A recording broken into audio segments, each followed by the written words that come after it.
오늘 하나님께서 우리에게 주시는 말씀은 신약 고린도후서 4장 16절부터 18절 말씀입니다. 제가 가진 성경으로 신약 290면에 있습니다. 고린도후서 4장 16절부터 18절 말씀을 제가 받들어 봉독하겠습니다. 이 계시의 말씀을 봉독할 때 살아계신 주님의 음성을 들으실 수 있기를 바랍니다.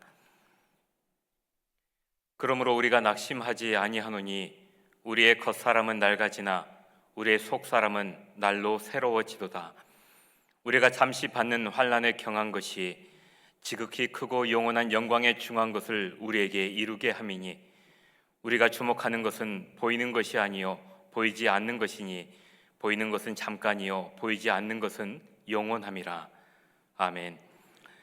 이 시간 이병호 목사님 나오셔서 낙심 없는 사람들이라는 제목으로 하나님의 말씀을 선포해 주시겠습니다. 하나님 아버지, 주님을 사랑하는 귀한 성도들, 험한 세상 살다가 주의 품으로 돌아왔습니다. 겸허한 마음으로 주의 말씀을 기다립니다. 귀한 자리 부족한 종을 세워주셨사오니 성령께서 임하셔서 말씀하여 주옵소서. 행여나 사람의 말은 가리워 주시고 오직 하나님의 음성만이 들려지게 하여 주옵소서. 예수님의 이름으로 기도하옵나이다. 아멘. 할렐루야. 이 아침에도 주의 은혜가 우리 가운데 함께 하실 줄로 믿습니다. 옛날에 부흥 강사들께서 자주 인용한 예화가 하나 있습니다. 여러분이 잘 아는 예화인데요. 전쟁 후에 어느 군인이 집차를 몰고 시골길을 쭉 달려가는데 웬 할머니가 보따리 짐을 이고 가는 거예요. 그래서 차를 세우고 할머니 여기 타세요. 어디까지 가십니까? 태워다 드리겠어요. 그랬어요. 한참 이제 할머니가 타고 가다가 이렇게 보니까 이 할머니가 이 짐을 머리에 그대로 이고 있는 거예요. 할머니 그 짐 내려놓으시지 왜 이고 계십니까? 그랬더니 할머니가 나 하나 탄 것도 미안한데 짐까지 내려놓으면 어떻게 했냐고. 그런 예화 여러분 많이 들으셨을 거예요. 그 예화를 왜 하느냐? 성도들의 모습이 그와 같기 때문이에요. 그러니까 우리 성도들이 예배당에 나올 때는 하나님 앞에 무거운 짐 내려놓으려고 왔다가 왜 도로 가져가냐고요. 도로 짊어지고 간단 말이에요. 그리고 집에 돌아가서 근심덩어리 하나님께 맡기지 못하고 날밤새 가면서 고민을 합니다. 그러나 여러분, 오늘 여러분의 많은 문제들이 고민한다고 해결이 됩니까? 낙심한다고 문제가 해결이 됩니까? 아무런 해결책이 없는 거거든요. 근데 날밤 새워가면서 인간은 고민하고 낙담하고 절망하고 낙심하고 사는 거예요.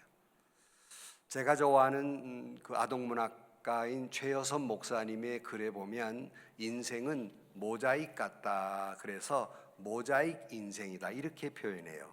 그러니까 모자익 그림이라는 게 뭐예요? 여러 가지 색깔의 그림으로 아름다운 명화를 만들어내잖아요. 근데 사람들은 인생도 모자익 같은데 자꾸 자기에게 닥친 이 검은 그 점 하나를 놓고 가까이 코를 막 바싹대고 바라보니까 모든 것이 다 제대로 보이지 않고 다 제 모습이 보이지 않는다는 거예요. 한두 걸음만 뒤로 물러가면 그 그림의 전체를 보게 되고 아름다운 명화를 볼 수 있는데 사람들은 자기 오늘의 문제에 거의 매몰돼서 인생의 전체를 볼 줄을 모른다는 겁니다. 우리의 인생이 그런 거잖아요. 슬픔과 기쁨이 함께 있고 또한 눈물과 웃음이 있고 건강과 질병이 있고 성공과 실패가 있어서 이런 것들이 어우러져서 아름다운 그림, 인생의 그림을 그려내는 것이지 한 색깔로 아름다운 그림을 그려낼 수는 없습니다.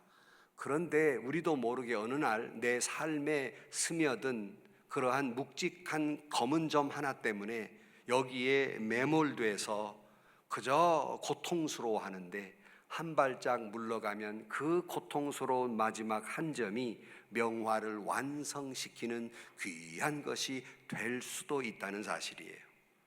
근데 자꾸 거기에 사람들은 매몰돼 있어서 코를 바싹 들이대고 그것만 고민하고 그러니까 낙심하고 고통스러워하는 것입니다. 제가 어느 날 차를 몰고 가다가 요즘 하도 AI 그래가지고 AI가 얼마나 똑똑한지 실험을 해봤어요. 야, 인생이라는 것이 기쁜 일이 많으냐 슬픈 일이 많으냐 철학적 질문을 한 거예요. 제가 그랬더니 이 AI가 이렇게 대답하는 겁니다. 인생이라고 하는 것은 슬픈 일도 많고 기쁜 일도 많지만 사람들이 슬픈 일이 많다고 생각하는 것은 사람들이 기쁜 일은 별로 기억하지 않고 슬픈 일만 더 깊고 오래 기억하기 때문에 사람들은 슬픈 일이 많다고 생각합니다. 똑똑하더라고요. 우리보다 똑똑해요. 그렇잖아요. 사실 이 모든 것이 어우러져서 우리의 인생을 살아가는데 우리는 자꾸 고통스러웠던 일만 기억해요. 사랑받은 것은 잊어버리고 내가 미움받은 것, 상처받은 것만 기억해요. 거기에 매몰되니까 인생이 너무너무 힘들고 낙심하고 절망하며 살게 되는 겁니다. 1980년대에 우리나라의 그 찬양 가수 또는 작곡하면서 아름다운 찬양을 만들어냈던 최용덕이라는 분이 계세요. 여러분이 이분을 쉽게 알 수 있는 게 뭐냐면 먼저 찬미예수라고 하는 악보 보셨잖아요. 다 이분이 만들어내는 것이거든요. 근데 이분이 전국을 다니면서 찬양하고 찬양 집회에 대한 강의도 하고 집회도 하고 전국을 그렇게 다니는데 어느 날 목이 따끔거려서 이비인후과를 갔더니 이비인후과 선생님이 당신이 이러다가 아예 노래도 못 부르고 이제 목도 못 쓰게 된다고. 말이 안 나오니까요. 그러면 당신 성대 결절이 생겼으니까 노래를 못 부를 수도 있습니다라는 그러한 진단을 받습니다. 아니, 찬양 가수에게 노래를 못 부른다는 얘기는 사형 선고나 같잖아요. 청천벽력의 소리를 듣습니다. 그냥 일반적인 사람 같으면 낙심하고 절망하고 내가 하나님 찬양하는 내가 왜 이런 시련을 주십니까? 할 수도 있지만 이분이 그때 이런 심경을 이렇게 글을 쓰고 있습니다. 다시는 찬송 인도나 강의를 할 수도 없고 소리내어 찬송을 부를 수도 없다는 것을 제게 있어 분명히 이 일은 끔찍한 일입니다. 그 사실을 생각할 때마다 눈물이 납니다. 그러나 그 사실이 저를 절망시킬 수는 없습니다. 그 사실이 저를 주저앉게 만들 수는 없습니다. 그것이 저에게 끝장인 것은 더더욱 아니기 때문입니다. 마침내 영원히 목소리를 잃게 됩니다라는 선고를 받는다 해도 그 사실이 저의 삶 전체를 좌초시키지는 못할 것입니다. 결단코 말입니다. 그는 노래를 부를 수가 없었어요. 물론 지금도 목소리가 터져서 찬양 집회를 하고 다닙니다만은 노래를 부를 수가 없었어요. 그래서 노래를 못 부르니까 이 작곡에 전념을 다합니다. 그래서 나온 주옥 같은 찬양들 여러분들이 너무나 잘 아는 낮은 해처럼 밤엔 달처럼 이게 이분이 그때 지은 찬양이에요. 저는 이 찬양을 부를 때마다 항상 울어요. 왜냐하면 낮은 해처럼 밤엔 달처럼 그렇게 내가 못 살기 때문에 사도 바울처럼 내가 못 살기 때문에 이 어찌 된 이 나인가라고 늘 가슴을 치면서 우는 노래가 바로 이 찬양이에요. 그뿐만 아니라 그런 절망적 상황 속에 그가 작곡한 노래 가운데 하나는 하나님은 한 번도 나를 실망시키신 적이 없으시고. 알아요? 이 절망적 상황 속에서 이 찬양을 작곡합니다. 한 번도 하나님은 나를 실망시키신 적이 없으시다는 거예요. 또 하나 여러분이 잘 아는 오 신실하신 주, 이 찬양 그분이 그때 작곡한 것이고, 또 하나는 가서 제자 삼으라, 수많은 주옥 같은 찬양을 작곡해냅니다. 편안한 때가 아니라 이 절망의 시간에 말입니다. 어느 분이 혈암에 걸려서 이제 마지막 혀를 다 잘라내야 되는 거예요. 집도하기 전에 의사 선생님이 그분에게 말합니다. 이제 내가 당신의 혀를 잘라내면 다시는 말할 수 없습니다. 마지막 하고 싶은 말 한마디 하세요 라고 그랬어요. 그분의 한 말은 하나님 감사합니다 였어요. 아니, 혀를 잘라내고 다시는 말할 수 없는 이 처절한 절망 속에서 그가 마지막 한 말은 하나님 사합니다. 도대체 무엇이 어떻게 이들에게 이 절망적 상황 속에서 절망하지 않을 수 있었을까? 어떻게 이런 일이 이들에게 일어나는 것일까? 오늘 설교 제목이 낙심하지 않는 사람들이에요. 신앙인은 어떤 길을 걸어가는가? 그 11번째, 낙심하지 않는 사람들이에요. 사랑하는 성도 여러분, 낙심은 불신앙이에요. 신앙인이 걸어갈 길이 아닙니다. 여러분 모두가 낙심하지 않는 신앙인의 길을 걸어가시기를 주의 이름으로 축원합니다. 좋은 일만 있으란 말도 되지만 때로는 어려운 일 속에서도 어떠한 절망할 수밖에 없는 구렁텅이 속에서도 낙심하지 않는 삶을 살게 되기를 축원합니다. 어떻게 살란 말인가? 어떻게 이런 일이 내게도 있을 수 있단 말인가? 오늘 본문을 다시 읽어드리면, 그러므로 우리가 낙심하지 아니하노니 우리의 겉사람은 낡아지나 우리의 속사람은 날로 새로워지도다. 우리가 잠시 받는 환난에 경한 것이 지극히 크고 영원한 영광에 중한 것을 우리에게 이루게 함이니 우리가 주목하는 것은 보이는 것이 아니요 보이지 않는 것이니 보이는 것은 잠깐이요 보이지 않는 것은 영원함이로다. 그랬어요.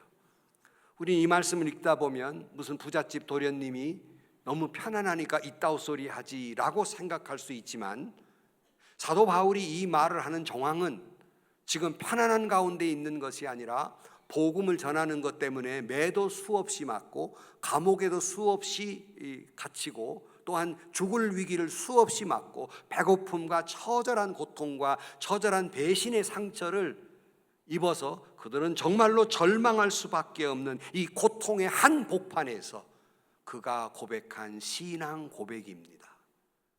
편안할 때 고백한 것이 아니라 처절한 절망할 수밖에 없는 그 고통의 한복판에서 하나님 앞에 고백한 내용입니다. 우리는 사도 바울의 이 말씀을 통해서 어떻게 하면 우리는 신앙인이 걸어가야 할 길, 낙심하지 않는 삶을 살아갈 수가 있을까? 그 첫째로 오늘 본문 말씀에 보면 그러므로 우리가 낙심하지 아니하노니 라고 말하며 그 다음에 우리의 겉사람은 낡아지나. 참 늙어가는 것은 참 실망스럽고 때로는 절망할 수밖에 없는 그런 일들입니다. 겉사람은 옛날 번역에는 후패하나 그렇게 돼 있어요. 그러니까 겉사람이 날마다 쓰러져 가고 있는 거예요.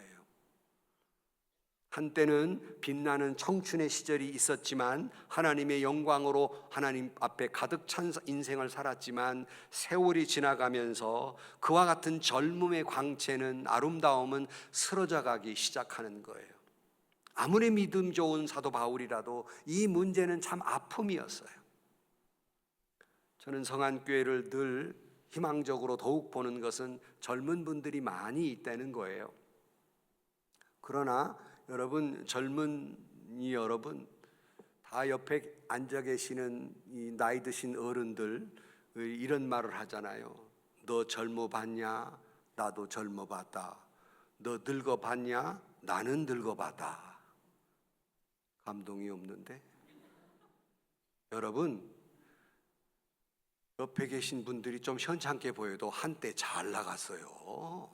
여러분들 못지않는 아름다움과 여러분 못지않는 아름다운 최고의 행복한 인생을 살아간 분이에요.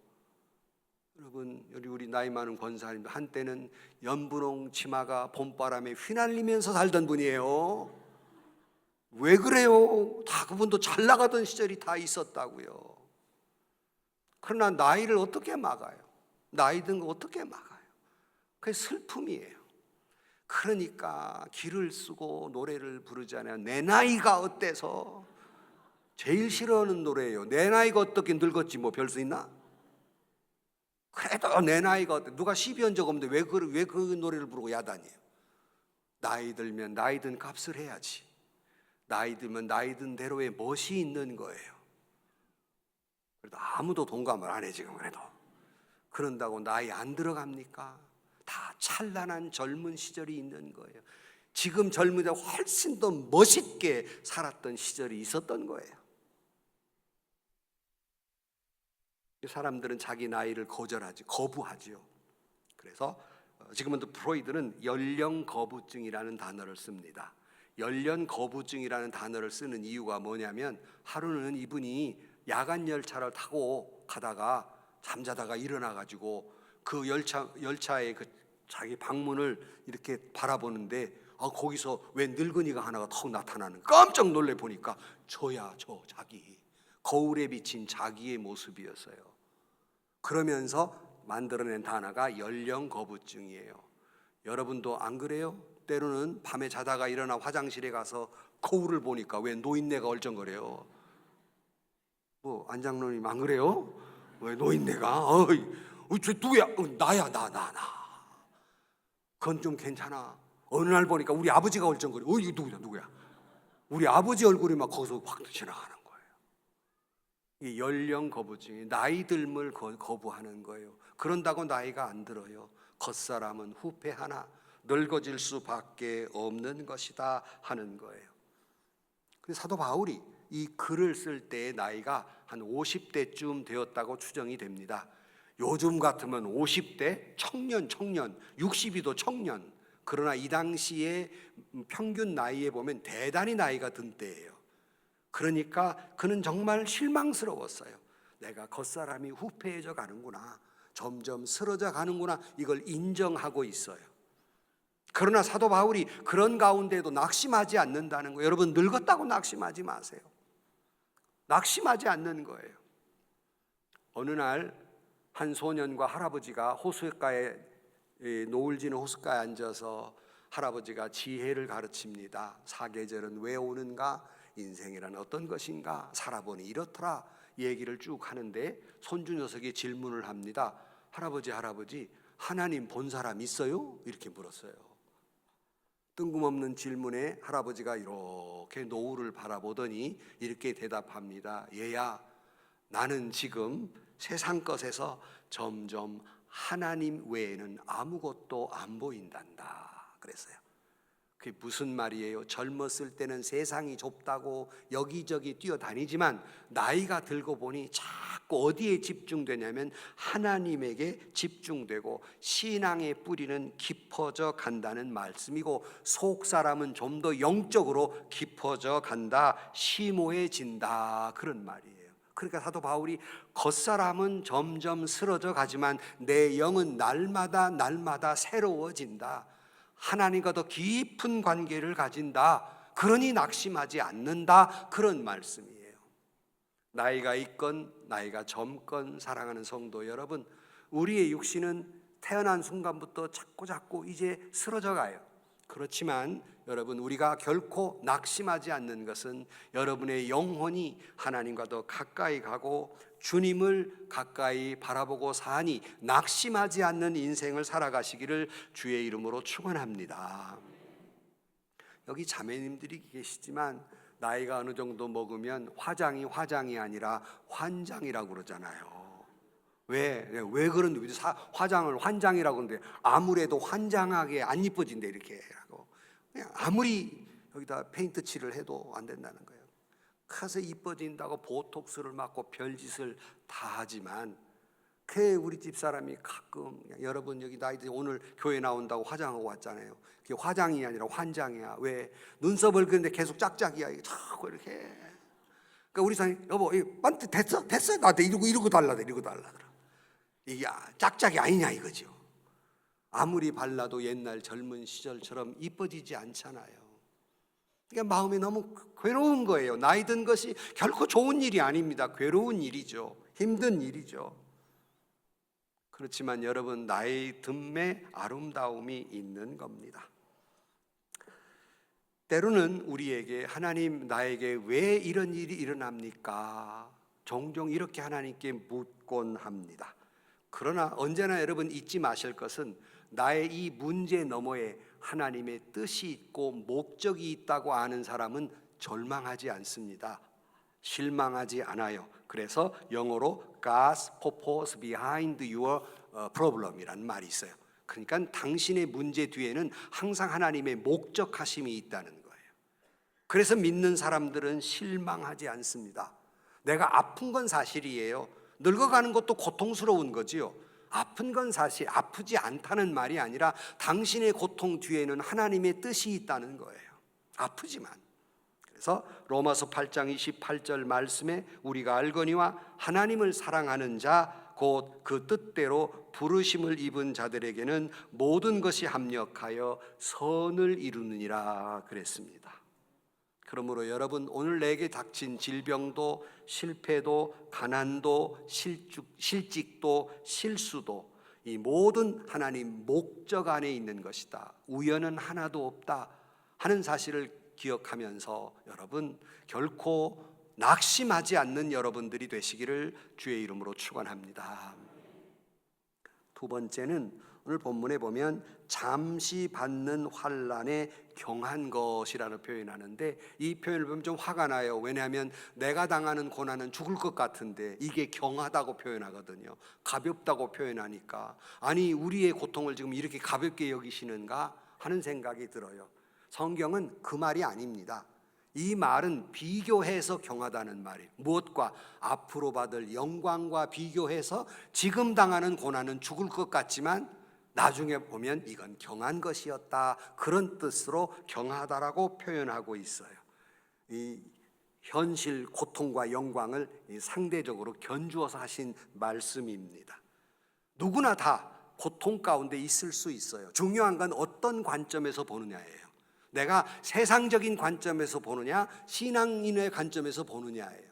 고통은 똑같지만, 질병도 실패도 똑같지만 세상적인 관점에서 보면 온통 현실만 보이고 온통 고통스럽기만 해요. 그러나 신앙인의 관점에서 보면 아픈 건 사실이지만 결코 실망하지 않아요. 왜냐하면 그 뒤에 하나님의 뜻이 있는 줄 알기 때문에 실망하지 않는다는 거예요. 그래서 제가 여러분에게 여러 번 말씀드린 것이 있어요. 제게 어떤 어려움이 올 때마다 우리 성도들에게 가르쳐 준 게 있어요. 여러분에게도 여러 번 말했지만 다 잊어버렸을 거예요. 어떤 고통에도 하나님께 이렇게 기도하세요. 하나님, 뭔 복을 또 주려고 나한테 이 아픔을 주십니까? 기억나십니까? 하나님, 내가 고통스러울 때 아프다고만 하지 말고 아프지만 하나님 뭔 복을 또 주시려고 나에게 이런 시련을 두십니까? 이렇게 기도하시기를 축복합니다. 내 믿음대로 될지어다. 그렇게 기도하면 그렇게 더 큰 은혜와 축복을 주실 것입니다. 낙심하고 있으면 낙심한 대로 빠져갈 것입니다. 하나님, 나에게 뭔 복을 주시려고 나에게 이 아픔을, 이런 질병을, 이런 실패를, 이 자식의 문제를, 남편의 문제를 주셨습니까? 나한테 또 어떤 은혜를 주시려고 기대한 대로 그렇게 될 줄로 믿습니다. 그래서 로마서 8장 17절 말씀에 우리가 그와 함께 영광을 받기 위하여 고난도 함께 받아야 할 것이니라. 때로는 우리가 기도할 때 하나님은 즉각 응답하지 않으시고, 때로는 당장 거두어 가야 할 문제를 거두어 가지도 않을 때가 있고, 이럴 때마다 우리는 흔들립니다. 내 믿음이 적어서 그런가? 내 기도가 시원찮은 것인가? 하나님은 안 계신 것은 아닌가? 내 믿음이 자꾸 흔들려요. 나만 그런 게 아니라 사람들이 그래요. 하지만 여러분, 하나님이 여러분이 가지고 있는 현재의 문제를 거두어 가시지 않는 것을 이렇게 또 표현할 수 있어요. 마치 여러분 조개 안에 작은 모래가 들어가면 생살이기 때문에 무척 고통스럽습니다. 우리의 문제는 다 그래요. 그러나 하나님이 그걸 가만히 두는 것은 거기에서 많은 물질이 나와서 장차 그 쓰리고 아픈 모래알이 진주가 되는 것이에요. 일부러 그래서 양식장에는 이렇게 거기다 넣어요. 여러분, 오늘의 아픔을 여러분께서 아파만 하지 않고 하나님의 은혜와 축복을 기대하면 오늘의 아픔은 진주와 같이 빛나는 영광이 오게 될 것입니다. 여러분, 말씀드렸다시피 no cross, no crown. 고난이 없이는 영광도 없는 거예요. 여러분, 아픔이 없이는 영광도 없는 거예요. 세상 잘 나가는 사람 저절로 잘 나가는 것 같으지요? 그가 뒤에서 흘린 눈물이 얼마나 많고 고통이 얼마나 많았는지 사람들은 겉모습만 보고 그 속에 있는 그의 아픔과 고통을 보지 못해요. 얼마나 고통스러웠겠는지. 제가 며칠 전에 목사님 네 분들 보고 이렇게 식사를 하는데 어느 목사님이 제게 그래요. 이 목사, 이 목사 참 설교 잘해. 그래요. 제가 기분 좋았을까 나빴을까? 기분 째지도만. 목사끼리 설교 잘한다는 말 잘 못하거든요. 근데 그 소리 듣고 제가 그랬어요.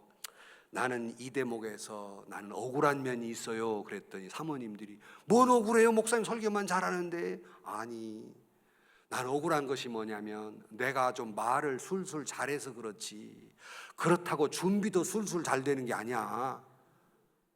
말귀를 못 알아듣네.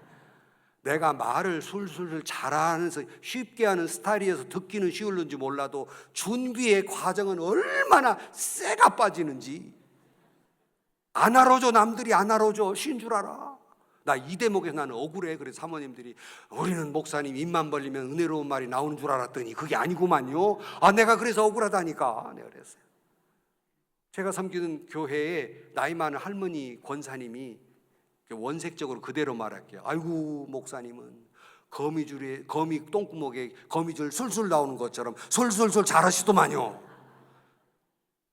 나는 오늘 새벽 1시까지 준비했다니까 이 설교를. 그 5시에 일어났어요. 알아주라 그 말이에요. 알아주라. 힘들다 그 말이에요. 힘들다. 쇠가 빠진다. 그냥 말을 잘했을 뿐이지 그냥 여러분에게 쉽게 이렇게 달변으로 말하는 것 뿐이지 준비마저 쉬운 게 아니라고요. 억울함을 이제 알겠습니까? 힘들어요. 그런데 그런 노력이 그런 고통이 없이는 한편의 아름다운 설교를 이룰 수가 없는 거예요. 어떻게 쉽게 준비되는 사람이 어디 있어요? 1부, 2부 중간에 또 가서 막 고치고 2부, 3부 가서 또 다른 분이 안 계시면 또 다시 수정하고 보면 막 여러 가지 막 낙서가 많이 있어요. 지우고 또 하고 이렇게. 그냥 이 목사 입만 벌리면 은혜로운 게 아니에요. 다 여러분 한 스타덤에 오르신 분들의 뒤에는 많은 고통이 있었던 거예요. 다시 말씀드립니다. No cross, no crown. 고난이 없이는 영광도 없는 겁니다. 그러나 우리 신앙인들은 캄캄한 밤중에 우는 새처럼 아무것도 보이지 않는 아무 불빛도 없는 답답한 상황 속에서 아름다운 노래를 부르는 새처럼 내 앞에 이런 캄캄한 고통이 있을 때 오히려 하나님을 향하여 찬양을 부를 수 있는, 낙심하지 아니하고 주님을 노래할 수 있는 여러분들이 되시기를 주의 이름으로 축원합니다. 어두운 밤에 꽃이 피어 아름다운 향기를 내는 꽃 가운데 야레향이라는 꽃이 있다고 그래요. 밤에만, 밤야자잖아요. 밤에 꽃이 피어서 향기를 내는 야레향처럼 우리 신앙인들은 기쁘고 즐거울 때에도 주님의 영광을 찬양하지만 이런 캄캄한 밤중에서 아무것도 보이지 않는 현실 속에서 아름다운 향기를 풍기는 하나님을 노래하는 여러분들이 되기를 축복합니다. 아름다운 신앙을 가지고 있고 신앙 고백을 하고 있는 분들의 대부분은 이런 처절한 아픔을 건너온, 이 고통의 세월을 건너온 분들의 신앙 고백이에요. 만약 저나 그런 분들에게 이런 아픔이 없었다면 아마 썩은 냄새가 날 겁니다. 그러나 하나님이 허락하신 이 많은 어려움과 고통의 터널을 지난 후에 비로소 캄캄한 밤중 속에서 낙심하지 아니하고 주님을 찬양했기에 그들은 믿음 안에서 승리할 수가 있었던 것입니다.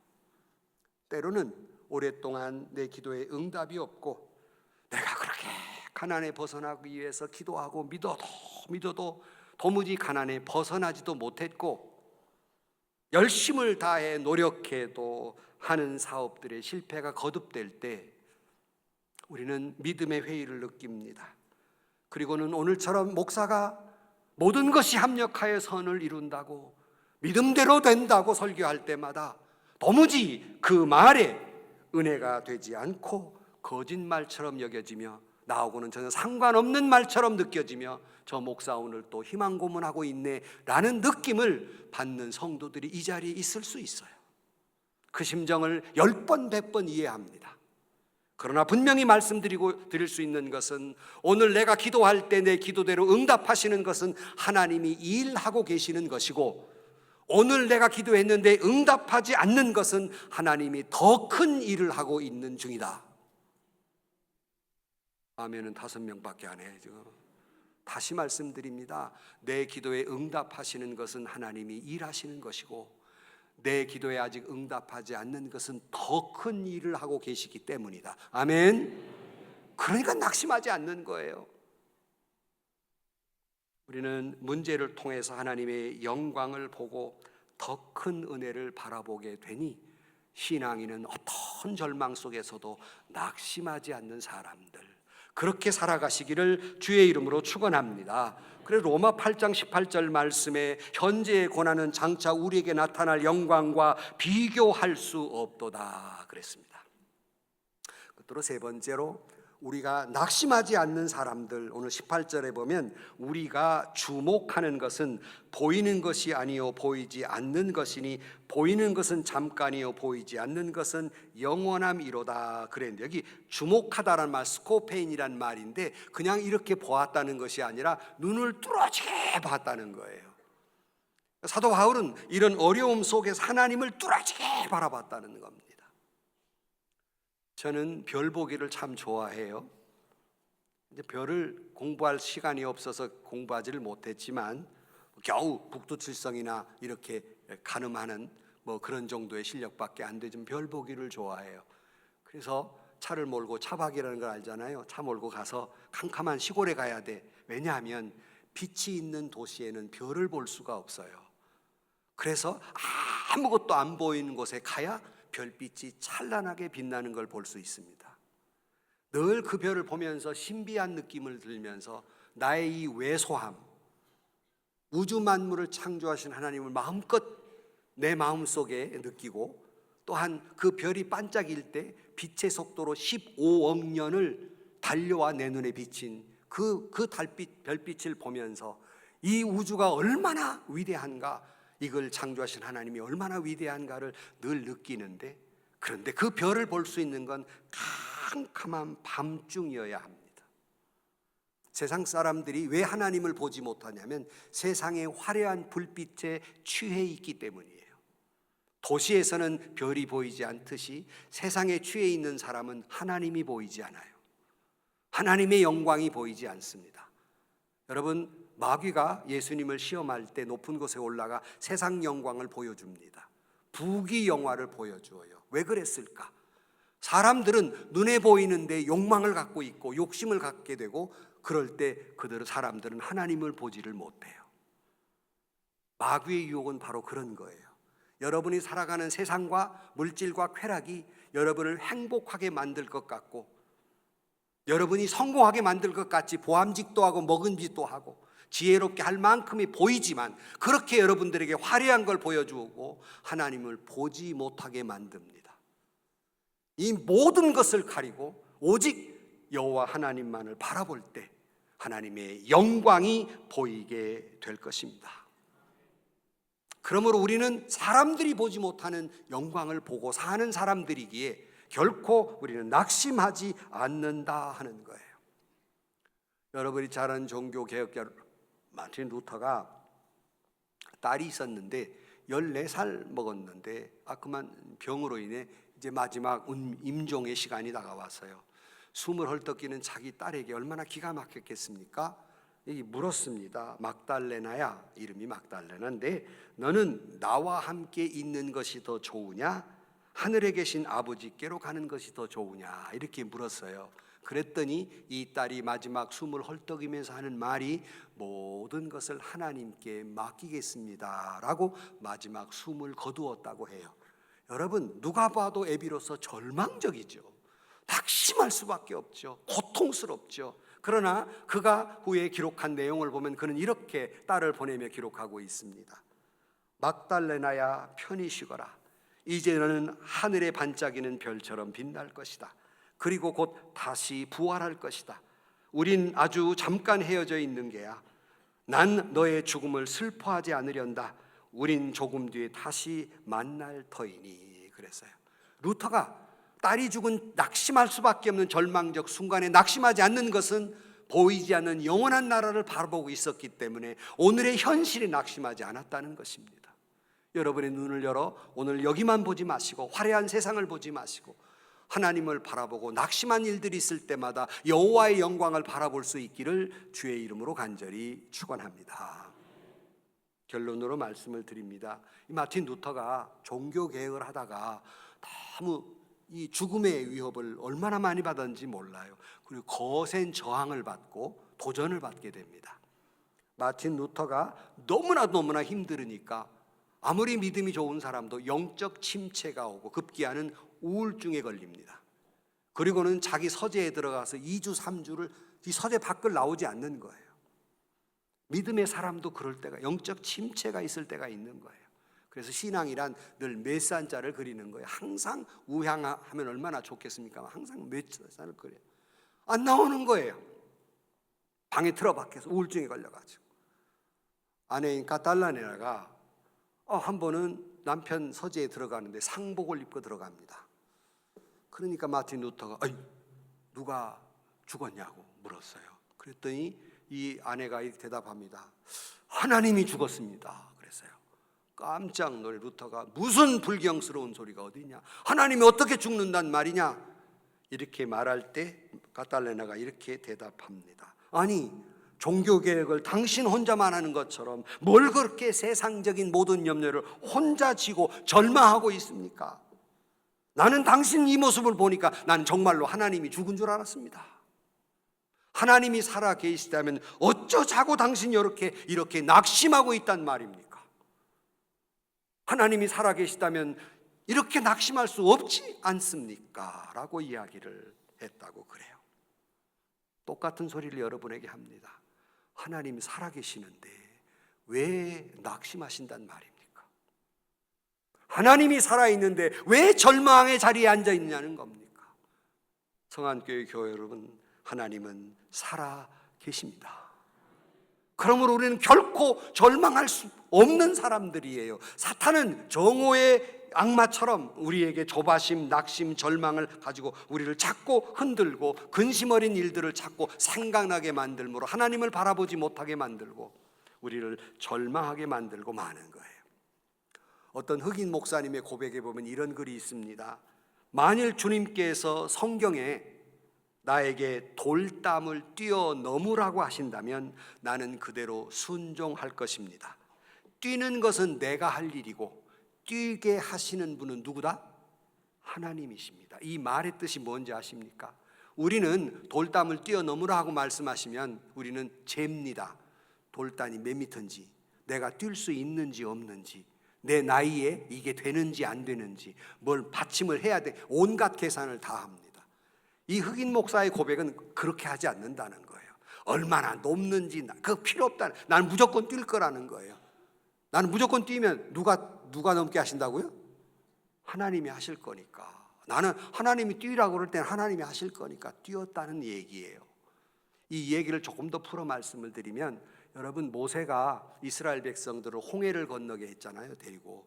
모세가 홍해를 건너게 했습니까? 하나님이 건너게 하셨습니까? 하나님이 하셨어요. 모세는 다만 그들을 이스라엘 백성들을 끌고 오너라 말씀한 대로 순종만 한 거예요. 그냥 내 발을 그 홍해에 들여 넣어라 하고 말씀을 그냥 들여 넣은 거지, 모세가 갈라놓은 게 아니라고요. 하나님이 하셨다고요.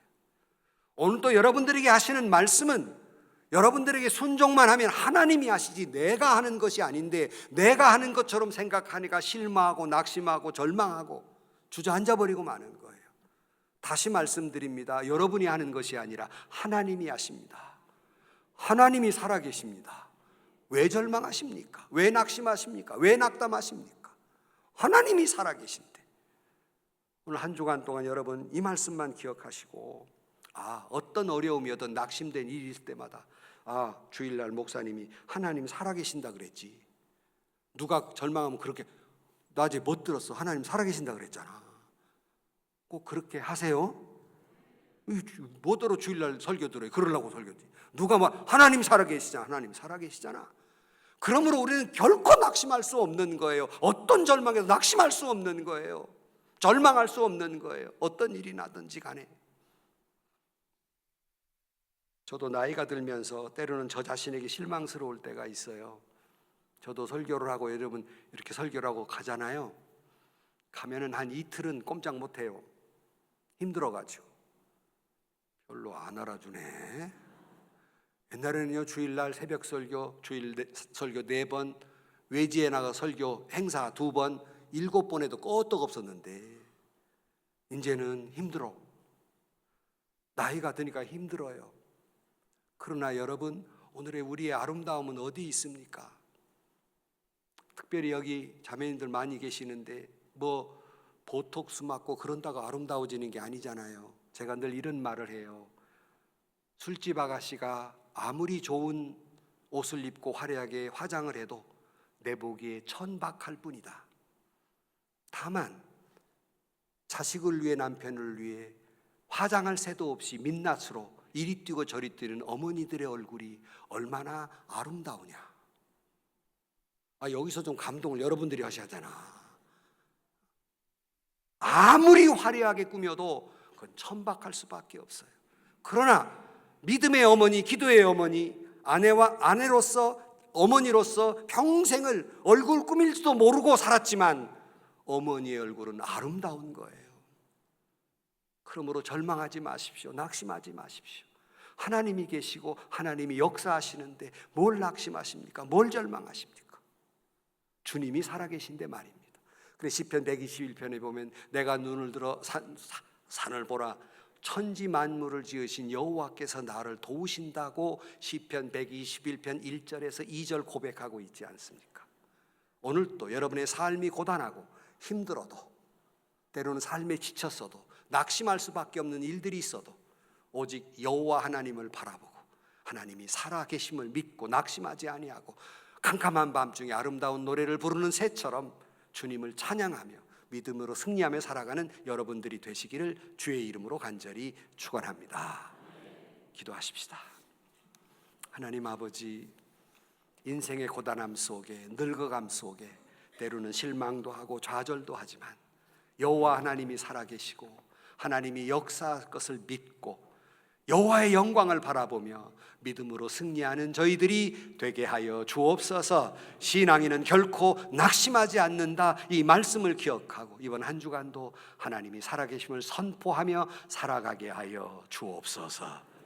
예수님의 이름으로 기도하옵나이다. 아멘.